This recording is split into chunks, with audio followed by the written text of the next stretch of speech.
नमस्कार, आप सभी का ऋणवा स्टडी पॉइंट में स्वागत है। आज के इस वीडियो के अंदर मेंटल एबिलिटी यानी रीजनिंग का एक बहुत ही महत्वपूर्ण टॉपिक डाइस या पासे के बारे में अध्ययन करेंगे। यह जो विषय वस्तु है वो सभी प्रकार की प्रतियोगी परीक्षाओं जैसे नवोदय से लेकर विभिन्न प्रकार के एसएससी एग्जाम, बीएसटीसी एग्जाम्स के अंदर ये इम्पोर्टेंट होता है और इससे संबंधित प्रश्न पूछे जाते हैं। तो आज के इस वीडियो में पासे से जो संबंधित सामान्य जानकारी और उससे संबंधित जो प्रश्न पूछे जाते हैं, जैसे कि आपको क्या दिया जाएगा, एक पासे की जो विभिन्न दो या दो से अधिक स्थितियों के बारे में उसके विपरीत अंकों को पूछा जाता है, उन्हीं के बारे में अपने अध्ययन करेंगे। तो चलिए शुरू करते हैं आज का वीडियो। शुरू करने से पहले एक बार आप ध्यान दीजिए, यदि आप चैनल पे नए हैं तो चैनल को सब्सक्राइब जरूर करें और सब्सक्राइब बटन के साथ लगे बेल आइकन को जरूर दबाएं ताकि जब भी कोई भी वीडियो अपलोड हो उसका नोटिफिकेशन आपको मिल सके। तो चलिए आज का वीडियो शुरू करते हैं। डाइस पासा क्या होता है कि एक लकड़ी या प्लास्टिक का बना एक छोटा घन होता है। पासा क्या होगा? लकड़ी या प्लास्टिक का बना हुआ एक छोटा सा घन होता है जिसकी 6 सतह होती है। ये आपको याद रखना है कि जो पासा होता है उसकी कितनी सतह होती है? 6 सतह होते हैं। आपने कभी लूडो या चौपड़ खेली होगी, उसके अंदर जो प्लास्टिक का बना हुआ ये घन के आकार का एक टुकड़ा होता है छोटा, वो ही क्या कहलाता है? पासा या डाइस। तो आपको ये याद रखना है कि इसके अंदर जो फलक होते हैं या पृष्ठ होते हैं वो कितने होते हैं? 6 होते हैं। पृष्ठ या इसको क्या बोलते हैं? फलक, या इसको लिखेंगे फेस जिसको एफ से दर्शाते हैं। ये कितने होते हैं? 6 होते हैं। दूसरा इसके अंदर क्या है, जो भुजाओं की संख्या है वो भी आपको पता करना है कि इसके अंदर जो भुजाएं हैं वो कितनी होगी। भुजाएं कह सकते हो, कोर कह सकते हो, या फिर इनको किनारे कह सकते हो। ये इनकी जो बात करते हैं अपने, ये क्या है? भुजाएं, कोर या किनारे। तो ये कितनी होगी? 4 तो आपको इधर दिखाई दे रही है, 5, 6, 7, 8, 9, 10, 11 और 12। तो जो भुजाएं हैं वो कितनी होगी? 12 होगी। भुजा लिखे, या फिर इसे क्या लिख सकते हो? कोर भी कहा जाता है, या फिर इसको किनारे, इसको एज लिखते हैं, ADGE या ई से दर्शाते हैं। इसकी संख्या कितनी होती है? 12 होती है। ये आपको याद रखना है। इसके बाद इसके जो कोने हैं, इनको जो ये डॉट डॉट कर रहा हूं मैं, ये क्या कहलाते हैं? जो पासे के क्या कहलाएंगे? कोने कहलाएंगे। ये कितने हैं? देखिए 1, 2, 3, 4, 5, 6, 7 और 8। जो कोनों की संख्या क्या कहलाएगी? 8 होगी। तो यानी कोने, या फिर इसे क्या बोलते हैं? शीर्ष भी कहते हैं, V से दर्शाते हैं वर्टेक्स। तो V की संख्या या कोने या शीर्ष की संख्या कितनी होगी? 8। तो एक पासे के अंदर या एक घन के अंदर जो फलक, किनारे और शीर्षों की संख्या आपको ध्यान होनी चाहिए। अब क्या है कि जो ये पासा है ये एक त्रिविमीय आकृति है। कैसी आकृति है ये? त्रिविमीय आकृति। त्रिविमीय आकृति। यदि समतल कागज पे पासे का जो डायग्राम बनाया जाता है तो उसमें आपको सिर्फ 3 ही सतह मैक्सिमम दिखेगी। अगर पासे को पूरा देखना हो तो उसके लिए क्या करना पड़ता है कि पासे के 2 डायग्राम आपको बनाने पड़ेंगे, क्योंकि जो समतल कागज है उस पे पासे की 3 ही आकृतियां या 3 ही सतह अपने को दिखाई दे सकती है। जैसे 3 सतह ये होगी और इसी तरह से दूसरे जो आकृति होगी उसमें 3 सतह। कुल सतह कितनी होगी? 6 सतह होगी। 1, 2, 3, 4, 5 और 6। यदि एक पासे को समतल कागज पर पूरा देखना चाहें तो उसकी 2 आकृतियां बनानी पड़ेगी और दोनों आकृतियों में उस पूरे पासे को देख सकते हैं। अब है पासे के प्रकार कितने होते हैं। पासे कितने प्रकार के होते हैं? डाइस के प्रकार। तो पासे के 2 प्रकार होते हैं। पासे के प्रकार कितने होंगे? 2 प्रकार होंगे। 2 प्रकार के पासे होते हैं।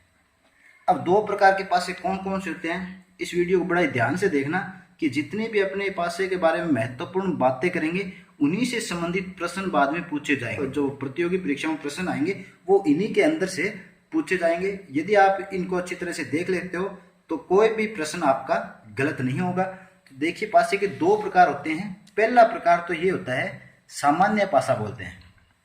सामान्य पासा। जैसे सामान्य पासे समझने के लिए क्या एक डायग्राम बनाते हैं। कोई भी एक पासा बना लेते हैं। ये पासे की कोई भी 3 सतह आपको दिखाई दे रही है। यहाँ पर इसके अंक, पासे पे क्या होते हैं, अंक भी लिखे होते हैं, इस पे बिंदु भी लिखे जा सकते हैं और कोई भी चिन्ह भी देखकर भी आपको इससे संबंधित प्रश्न पूछ सकते हैं। तो यहाँ पे सामान्य पासा क्या है वो समझेंगे अपने, कि यदि कोई भी जो पासा है उसकी जो अपने को सतह दिखाई दे रही है, मैक्सिमम सतह जो कितनी दिखाई देगी आपको, 3 ही। एक बार में अधिकतम सतह कितनी दिखाई देती है, 3 सतह दिखाई देते हैं। यदि उन तीनों सतहों में से किसी भी 2 सतहों का अंकों का योग अगर साथ आता है तो वह पासा क्या कहलाएगा, सामान्य पासा। तो यहाँ अपने इन तीनों सतहों को जोड़ के देखते हैं तो 2 और 1 अंकों का योग कितना हो रहा है, 3 हो रहा है, 5 और 1 6 हो रहा है, 5 और 2 7 हो रहा है। अर्थात इसमें से तीनों स्थितियों में से किन्हीं 2 स्थितियों का जो अंकों का योग हो रहा है वो कितना हो रहा है, 7 हो रहा है। तो इसको अपने ये कहेंगे कि ये सामान्य पासा है। तो अपने यहाँ लिख सकते हैं कि जो सतह दिखाई दे उनमें से किसी भी 2 सतहों के अंकों को जोड़ने पर, 2 सतहों के अंकों को जोड़ने पर यदि योग कितना आ रहा है, 7, यदि योग 7 आता है तो वह पासा किस प्रकार का पासा होगा, सामान्य पासा कहलाएगा। तो वह पासा क्या कहलाता है, सामान्य पासा कहलाता है। क्लियर। अब देखिए कि यदि इसके विपरीत देख लीजिए, यदि कोई पासे की ऐसी स्थिति है और उसमें तीनों में से कोई भी स्थिति ऐसी नहीं है कि जिनके अंकों का योग 7 नहीं हो, तो वो पासा किस तरह का पासा कहलाएगा, मानक पासा कहलाता है। उस पासे को क्या बोलते हैं, मानक पासा या स्टैंडर्ड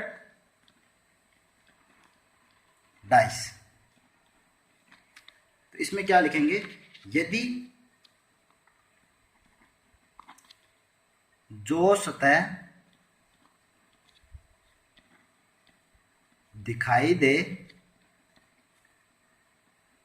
उनमें से, समझने का प्रयास करना, उनमें से किसी भी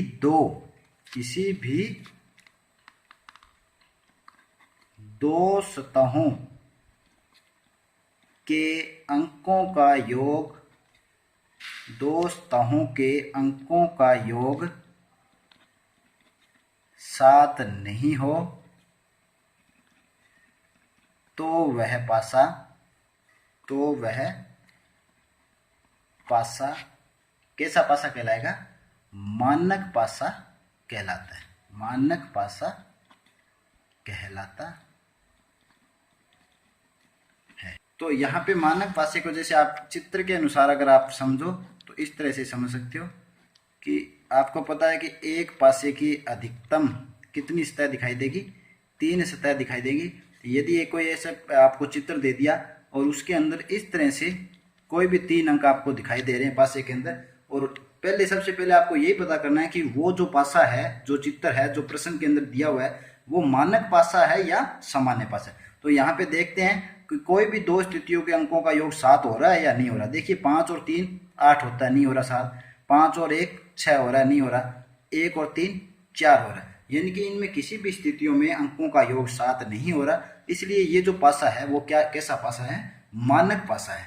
अब मानक पासे के बारे में एक बहुत ही महत्वपूर्ण जो बात है वो आपको याद रखनी है कि जो अगर मानक पासे से संबंधित प्रश्न दिया हुआ हो और उसके विपरीत अंक पूछे, जैसे मान लो आपको यही उदाहरण दे दे, ये स्थिति दे दी और आपको इस प्रश्न के अंदर पूछा जाए कि 1 के विपरीत अंक कौन सा है, 1 के विपरीत अंक कौन सा है, इस तरह से प्रश्न आएंगे, 1 के विपरीत अंक कौन सा होगा। तो आप क्या बताओगे, मानक पासे में निश्चित होते हैं अंक, तो आपको इसके जो विपरीत जो अंक होगा उन दोनों अंकों का योग कितना होगा, 7 होगा। अर्थात आपको ये याद रखना है कि जब भी 1 का विपरीत अंक पूछे तो वो कितना आएगा, 6। 2 का विपरीत अंक पूछे तो कितना आएगा 5, क्योंकि 6 और 1 7, 5 और 2 7, यानी कि इसके जो विपरीत अंक होते हैं ना, उन दोनों का सामने के अंक और विपरीत के अंकों का योग कितना होता है, हमेशा 7 होता है। तो अब से आपसे पूछा जाए कि भाई किसी सतह पे 3 लिखा हुआ है, उसका जो विपरीत अंक है वो मानक पासे में कितना होगा, 4 होगा, क्योंकि 3 में 4 जोड़ेंगे तो क्या आता है 7। इसी प्रकार अगर 5 कोई अंक दिया हुआ है, जैसे यहाँ इसी की बात करें कि इसका विपरीत अंक बताइए, तो 5 का विपरीत अंक क्या होगा, 5 में कितने जोड़े कि 7 हो जाए, 5 में 2 जोड़ेंगे तो 7 हो जाए, 3 की 5 का विपरीत अंक 2। इसी प्रकार 6 का विपरीत अंक कितना होगा 1।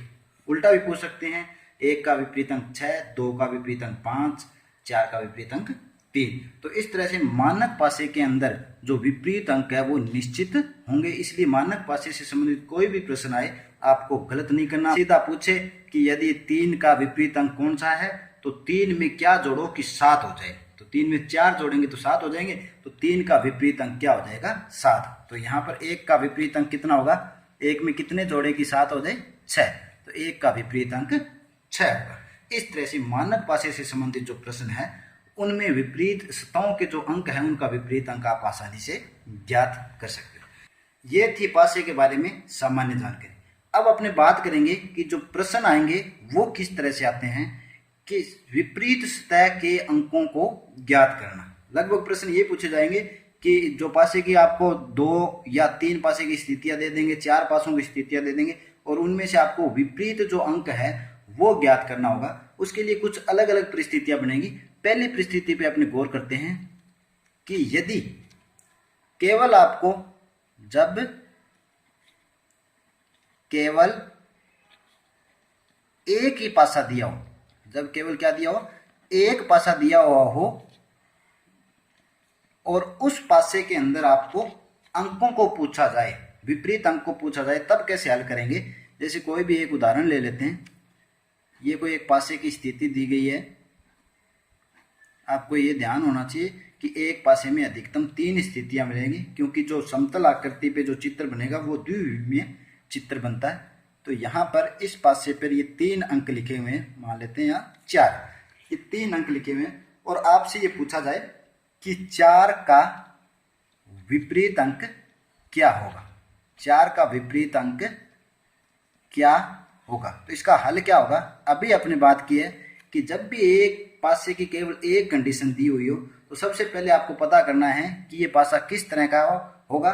तो इसमें जब भी आपको एक कंडीशन दी होगी, तो वो लगभग जो पासा होगा वो कैसा होगा, मानक पासे की ये कंडीशन आपको देंगे, सामान्य पासे की ये कंडीशन नहीं देंगे। इस प्रकार के जो प्रश्न है वो मानक पासे में ही पूछे जाएंगे। तो यहाँ देख लेते हैं 4 2 6, यहाँ 4 1 5, 2 और 1 3, यानी ये कौन सा पासा है, मानक पासा है। क्यों है, क्योंकि इनके अंकों का योग 7 नहीं हो रहा। आपको पता है कि मानक जो पासा है उनमें अंक निश्चित होते हैं, यानी कि सामने के अंक और विपरीत अंकों का योग कितना होता है, 7 होता है। तो यहाँ पर आपसे पूछ रहे हैं कि 4 का विपरीत अंक क्या होगा, तो 4 में क्या जोड़ें कि 7 आएगा, कितने जोड़े 3, तो 4 का विपरीत अंक कितना होगा 3, तो उत्तर आ जाएगा अपना 3। तो इस तरह से इन प्रश्नों को हल कर सकते हैं। दूसरी परिस्थिति ये हो सकती है आपके पास कि यदि एक शब्द, ये प्रश्न के अनुसार होगा, या अंक भी दे सकता है वो, या चिन्ह, यदि एक शब्द अंक या चिन्ह समान हो तब उन अंकों का विपरीत जो चिन्ह है वो कैसे ज्ञात करेंगे, वो देखते हैं। दूसरी परिस्थिति ये है कि आपको पासे की स्थितियां दी जाएगी। जैसे एक उदाहरण ले लेते हैं, इससे ज़्यादा समझाएगा। यहाँ पर पासे की अपने 2 स्थितियां ले लेते हैं। यहाँ पर ये पासे की क्या है, 2 स्थितियां हैं, एक ये और दूसरी,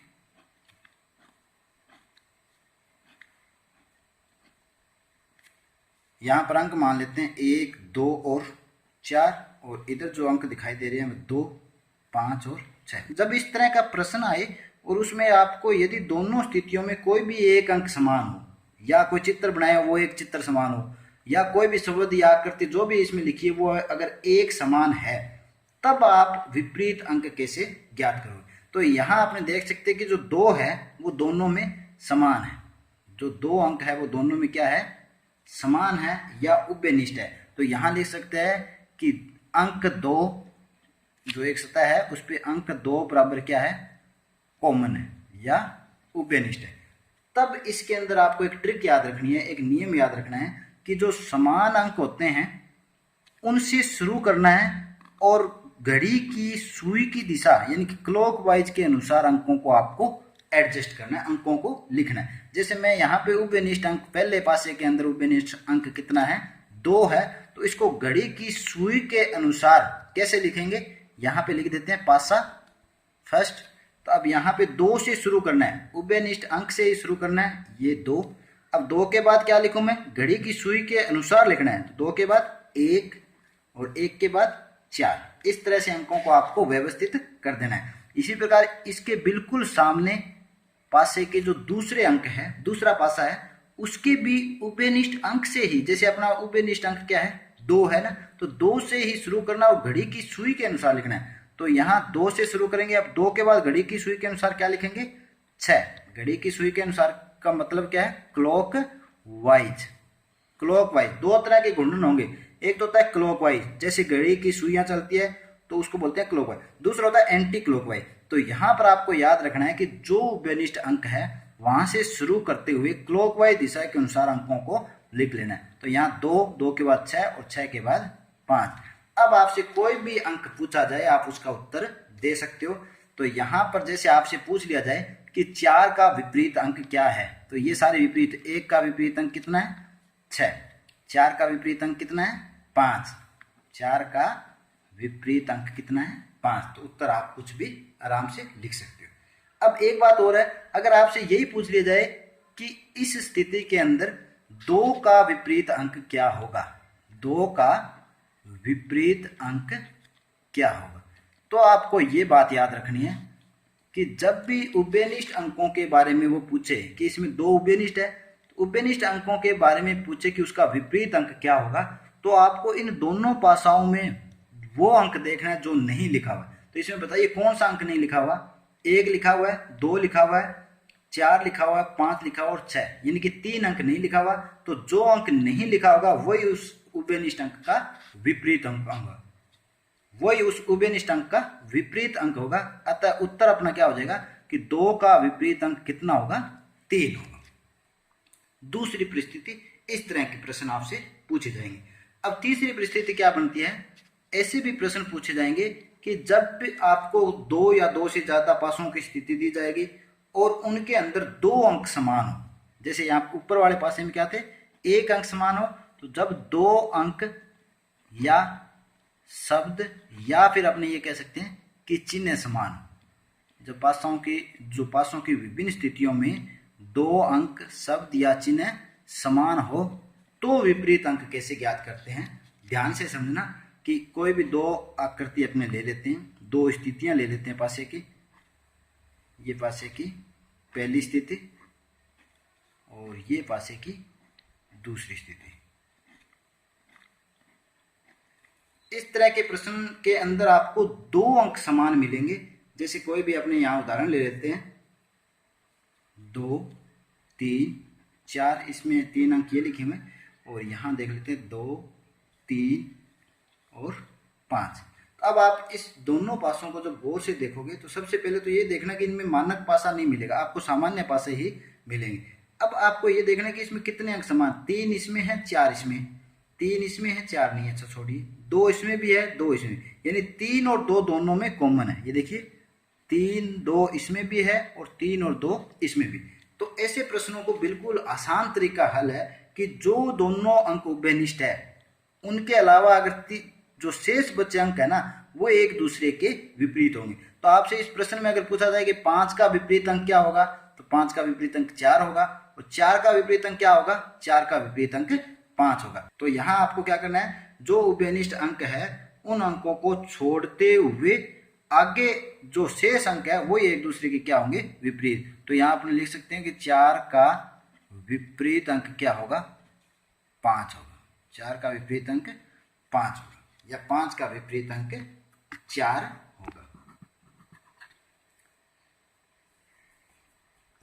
तो एक इस तरह के प्रश्न भी आ सकते हैं। अब आगे चलते हैं।